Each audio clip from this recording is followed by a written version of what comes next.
Margaret. Good morning, Jody. How are Yes. you? Only you have the name in religious life of Sister, you want to fill in the blank? Bernard Madonna. Bernard Madonna. Yes, and that name came from my father was Bernard, my mother was Mary, and by the time I entered, every form of Mary was taken and back and forth, so I chose Madonna.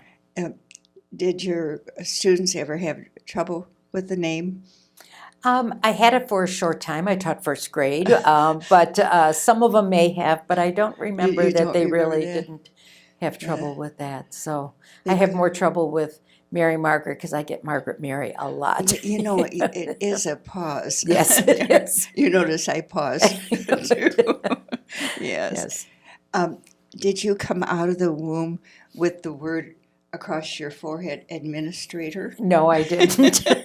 It's called a lived experience, lived into it. Yes. Lived into it. Mhm. Well, whatever got you interested in administration? Well, I was teaching, and Gina Lachlan, one time, I was out in the West Coast. I had taught in San Francisco at St. Brendan's, and then also in Tucson at Kena Learning Center. So at one point in my life in the West Coast, Gina Lachlan, in her wonderful way, said to me, "You should consider administration." And so I eventually did move into administration after I got my master's degree. And where did you earn that? At the University of Arizona. Oh. That's when I was in Tucson, so I got my Yes. master's Well, degree I there. do recall that you were the principal and administrator of two of our sponsored institutions, That's correct. the Academy, Mhm. and more recently, Regina Dominican in Wilmette. That's correct. And when I say Academy, I mean St. Joseph Right. Academy here Yes. in Adrian, Yes. which is now housing Sienna. Siena Heights education. Which is good. Which It is follows with the education mission. Yes. That's what it was formed for. That's Amen. right. Amen. Yes. Now, any other places where you served as administrator? I did in Brighton, Michigan. That's where I began. And so I was principal in Brighton from 1978 through 86. I love Brighton. Some of my best friends are still from Brighton and elementary school. And then when I was asked to look at the academy, and so I did and was there for 7 years. Mm-hmm. So for 15 years, I was administrator. And you learn a lot. Yes. And they're two totally different experiences because one was a parish school and one was not a parish school. And there is a difference when you have, No pastor. No pastor. And both places were very fine. And you have a beautiful elected office now as administrator, plus other things. Right, that's right. As right. vicaress of the congregation. That's right, yes. Do you say that name over and over again? It is a humbling experience to be carrying that title and to be entrusted with that by your own sisters. It really is quite a humbling experience. But I have a wonderful team, Pat and Fran and Elise and Patty. I couldn't be more blessed than to sit in that circle with them. Nor could we be more blessed. Thank you. Yes. Somewhere along the line, you got yourself remarkably settled for several years in South Africa. Yes, I did. How did that come about, Mary Margaret? South Africa was probably one of the best experiences of my life, truly blessed. Nadine Foley was at the USIG in Rome, and Sister Mary John Mglaney, who was a St. Bridget sister, was there. And so she was going around and she was asking different congregations if they might be interested in sending some women over to help them take over the administration of the school. This was at St. Anne's in Moti Maung in the bush, and the sisters from England, the St. Paul sisters, were there, and they would be leaving that mission, and they had founded it. And so the St. Bridget sisters were going to be taking over, and they wanted that support. So Nadine came back and let the congregation know that she had this conversation with Sister Mary John, and then Sister Mary John came to Adrian, and we had the opportunity to meet with her. And I would say probably about 20 women showed an initial interest in the possibility of going to Africa. And it ended up that Jean Tobin, Fran Lambert, and I were the three that went. It was at a time in my life where my parents had both passed away. I would have not gone that far if my parents were still alive. My family was well, and it was an invitation that just kept drawing me forward, drawing me forward, drawing me forward. And an adventure. And an adventure. Yeah. We, especially because we went to South Africa right at the time of the elections and the first democratic elections in It's the country. after the apartheid. Right. Well, apartheid was coming to an end, and so we came in October. At the end of September, we arrived in South Africa, and I'll never forget the welcome that we received as we entered the compound. We were on a mission compound at St. Anne's, and so it's a long driveway, and as we drove into the driveway, there were yellow ribbons on the trees, and the girls were out singing and dancing. It was a very special moment, moved me deeply, and it was just that welcome into as part of our family, and we're just so glad you are here. But when we came, we were in Bophuthatswana, and Bophuthatswana was one of the 4 homelands in South Africa, and it was recognized in South Africa as an independent nation, but no other country in the world recognized that. And really, these 4 areas were set up as homelands for the Black people, so people were actually moved from their homes into the homelands, which similar to our Indian reservations. Yes. And so forth. So when we arrived in October, they were getting ready for elections in April. And there was a lot of, you didn't know from day to day what was going to happen. Probably that was the most exciting, unpredictable year of my entire life. And we were learning to teach in South Africa with the languages, and I taught social studies or geography and economics and English, and Fran was also in the classroom, and Jean was assistant to the principal, which was good. But from day to day, there were strikes around, there were all kinds of things happening, there were marches in Johannesburg and so forth. I remember one incident where the Zulus were marching in Johannesburg because the Zulus were the Inkatha Freedom Party, and the ANC was the party of Nelson Mandela. Mm-hmm. And so that was the struggle between the two, and there was a march in the city. And it got word back here that there was trouble in South Africa. So Pat Walter, who was prioress at the time, called and tried, and they said, "Oh, they've gone shopping." So they knew we were okay. We were in town. It was an hour journey it was an hour. We were an hour away from the closest town to go shopping and that. I love St. Anne's. I love being in the bush. That call to Africa came through the congregation, and I always am so grateful that. Is that where Eunice Strasma was also? No, Eunice wasn't there. Ethel Detz came for a while. She was there. Janelle Kramer joined us, and Janelle then was at Lumco in Johannesburg, which was a perfect fit for her. And then I really was in South Africa 2 different times. For the first time, it was 3.5 years at St. Anne's in Modimoang, and then when apartheid ended and they were starting the new democratic government, there was a chance that some of the African women, the teachers who were African, would be losing their positions. And we felt as expatriates we could not do that. So with discernment with Mary Pat Dewey at that time, who was the prioress of the overseas chapter, we decided that it would be better for us to return to the United States rather than taking a position. Fran Lambert had already returned after 2 years. I returned after 3 years, and then Jean stayed for another year. Well, then I went to work in the Catholic Schools office in the my. Diocese of Toledo. Janet Doyle was our superintendent. Oh, What a my. wonderful, it was a wonderful experience There being. must have been a cultural reentry Oh, it at was, that point. yes, it really was. And my heart still was so much part of Africa. And I really was lonely for Africa Yeah.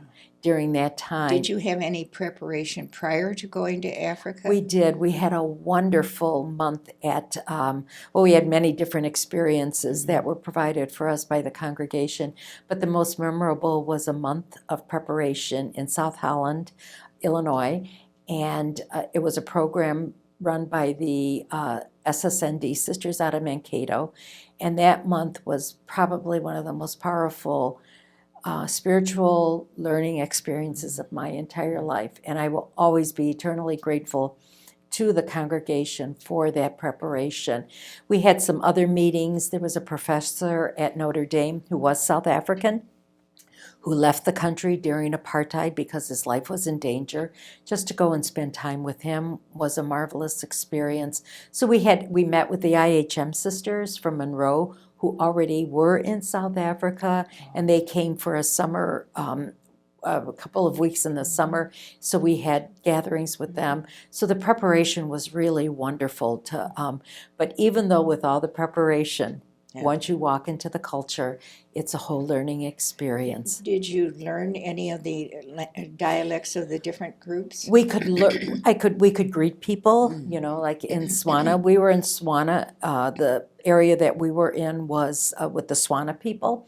So we learned some Setswana, Dumela, Lagai, Retain Lagai. We knew how to greet people, but really it was an English medium school, and And then you would learn, if you went to a Zulu part of the country, you would learn to greet people in Zulu or, the Sesotho or so forth. So Now, didn't Sister Mary Jane Lubinsky spend time, were you with her in ministry? yes, that was the second time after I finished while I was in the Catholic Schools office in Toledo. Mary Jane Lubinsky had finished her work in Georgia. And she was working with people living with AIDS. And so she really was looking at Africa to go where the heart of the pandemic of AIDS was seated. And so she went on a look-see with Jean Tobin, and they looked at different countries. And then through Joan Mumaw, who is an IHM, came to know that the Catholic Institute of Education, which is like the NCEA here, it's the bishop's arm for education in the country, was starting an office, an AIDS office. And so Mary Jane went and looked at that, and it looked good to her. And then Nathan Johnstone, who was the director of the CIE, came to the United States. He was studying. So he came and met with us in in Monroe, and talked about different positions. And so from that conversation, Mary Jane went over in July. I joined her in October. And then Jean Tobin came a year later. So, you each were doing different ministries, but you lived together? Yes, we did. We lived together. We all worked for the CIE, Catholic Institute of Education.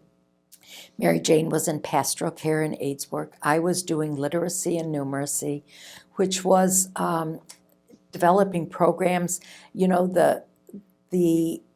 They had 9 education departments before apartheid ended. And the lowest of the lowest was the indigenous people, the Black South Africans. Yes. And so we really worked very hard to bring up the standard of education.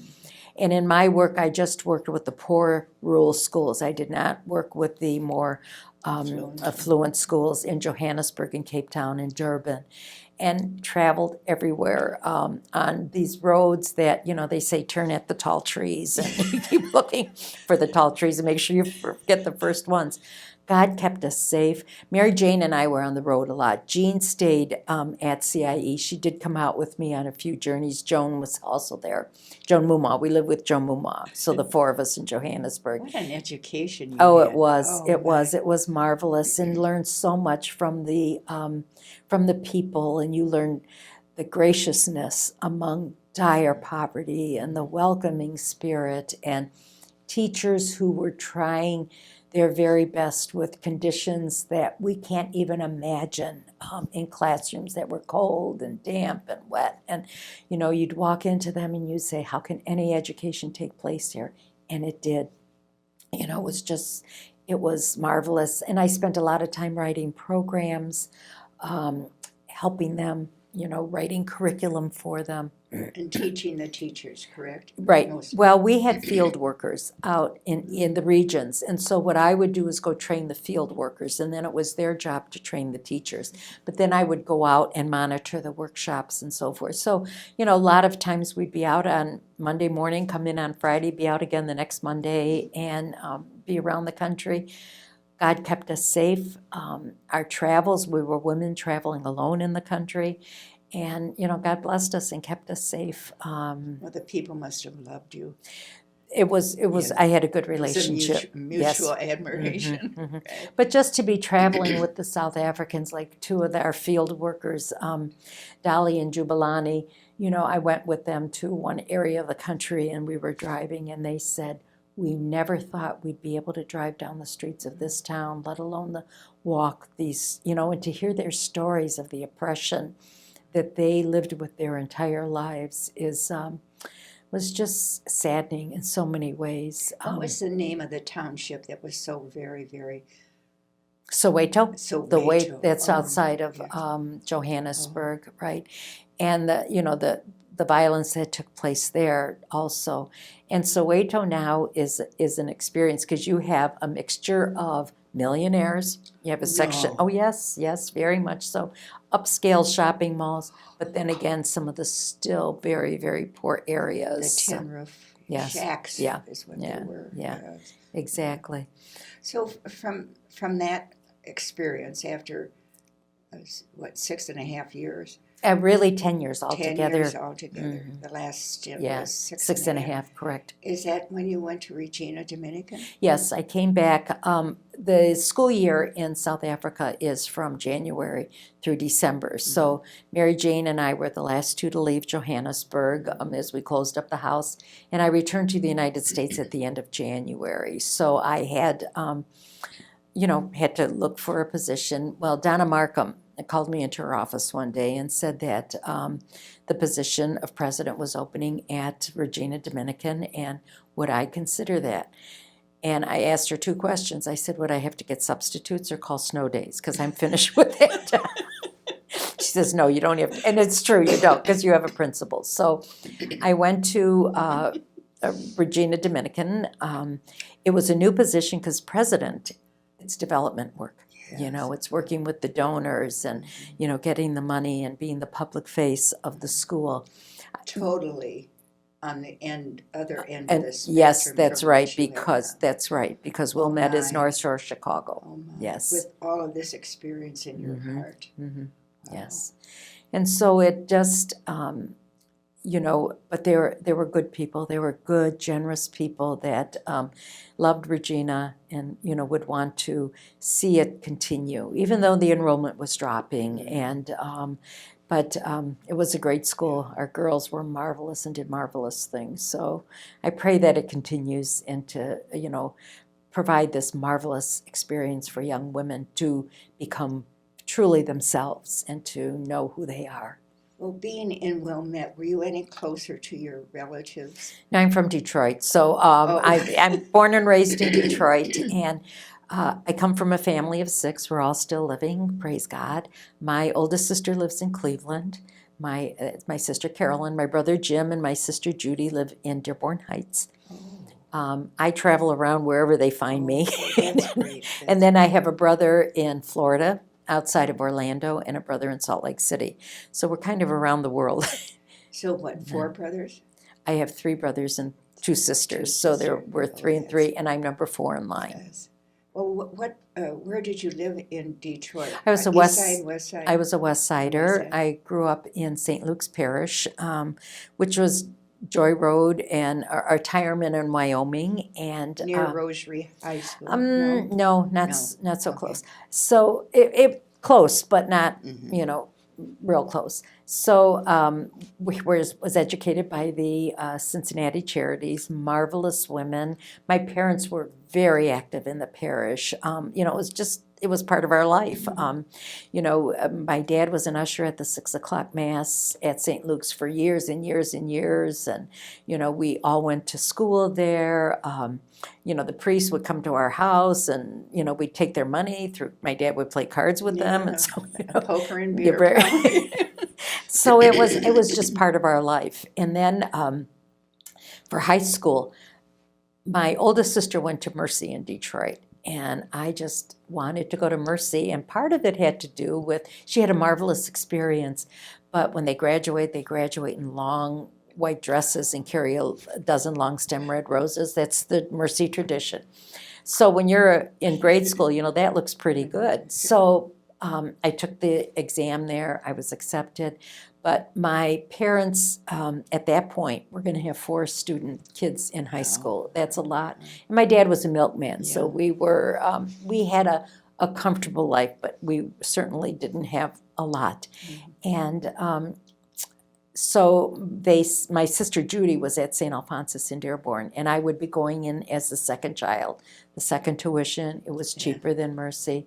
So I went to St. Al's, and look what it did. And here I am today. And then I met the Adrian Dominicans, and it was marvelous. I had marvelous teachers, women who were exceptional. And my sponsor, Marcella Hess, Ellen Joseph, marvelous woman. And so I was truly blessed by that and entered right after high school. Did she tap you on the shoulder? She did. Did she? She did. She's the first one to have a conversation with me. Had it been in the back of your mind? No. Really, I kind of looked at her and said, I don't think so. But then, you plant the question, you plant the seed, and the seed grew. And then you go on a retreat when you're seniors and explored it further, and never regret the decision one day in my life. It's been marvelous. And, entered the congregation at certainly interesting times in the life of we were 96 women. Wow, what year was it? I entered in 63.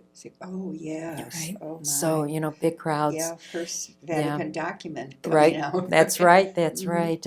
Eugene was our Ruth Steiner, and then Rosemary was her assistant at that point in time. What crowd name did you have? The Good Shepherd. Good Shepherd, yes. So Is that Pat Walters? No, yeah, Yes, right, yes, yes. Pat Walter, yes, yeah, Pat's in my crowd. Well, you said your dad, obviously Polish. Oh, yes. Did you learn Polish at home? Oh, no, my parents were fluent in Polish, both reading and writing, but they really didn't pass that on to us, and I regret that. I wish they would have, but we grew up at that time where, you wanted to be incorporated into the culture, and you learned English and so forth. But were they born in Poland? No. Both my parents were born in the United States. My dad was originally from Elyria, Ohio, which is close to Cleveland, and then my mom was a Detroiter. And so my dad and his brothers founded a creamery in Detroit. It didn't last real long, and then my dad went to work for Seal Test. Oh, nice. Yeah, so I bet he was loved on his... Oh, he was. My dad was a happy-go-lucky guy. Oh, nice. And his route encompassed, part of it was St. Andrew's Parish in Detroit, very Polish area. So a lot of his customers were Polish. And so because my dad was fluent in Polish and could read and write, he often translated letters for people that came from Poland and so forth. So it was good. He worked hard. He worked hard in his life. And your mother, what qualities do you remember about her? Oh, my mother was a loving wife and mother. She, was a stay-at-home mom that took care of us, that kept us in line, the 6 of us, which wasn't easy. But, we had, family was important. Her, with the cousins and the aunts, and, we were always together doing things. But my mom was a faith-filled woman who took life as it came and, just kept that balance, that wonderful,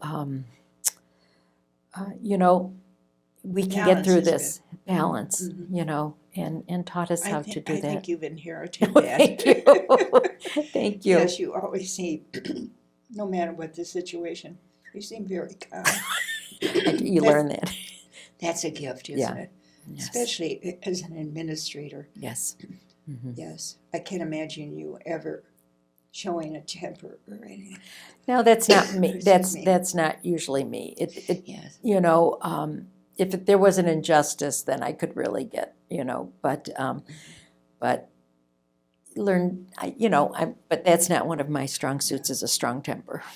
In your current position as vicaress, do you have specific areas that you are responsible for? Well, I think the role is as vicaress, you know, with Pat, I'm a general counselor, and then as vicaress, being in support of Pat, but also if something should happen, and then I would assume some of those responsibilities. But for right now, my role is general counselor.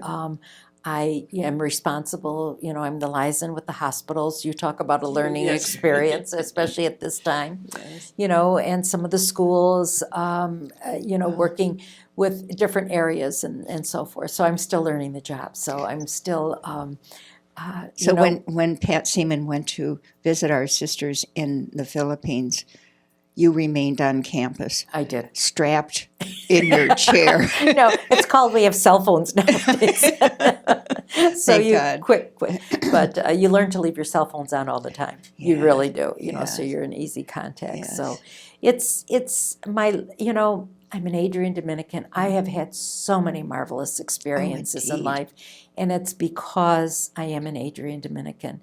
And the women I have walked this journey with have been magnificent. I've learned so much. They've challenged me to grow. They have supported me in so many ways. It's truly a blessing, and I can't thank God enough for it day by day by day. And what is your hope for the congregation? We hear that. Did you happen to hear Oprah's interview with Michelle last night? A little bit. I Bit, didn't see the yes. whole thing. Is there Yes. anything that struck Well, you? just I think that you know, that whole concept of hope, and that you know, and you know, Michelle is worried about the hope in our country and our future, and for us, I pray that women continue to choose religious life, that they value who we are and what we are about, that our mission continues. I'd love to see, you know, the promise of more vocations for our congregation.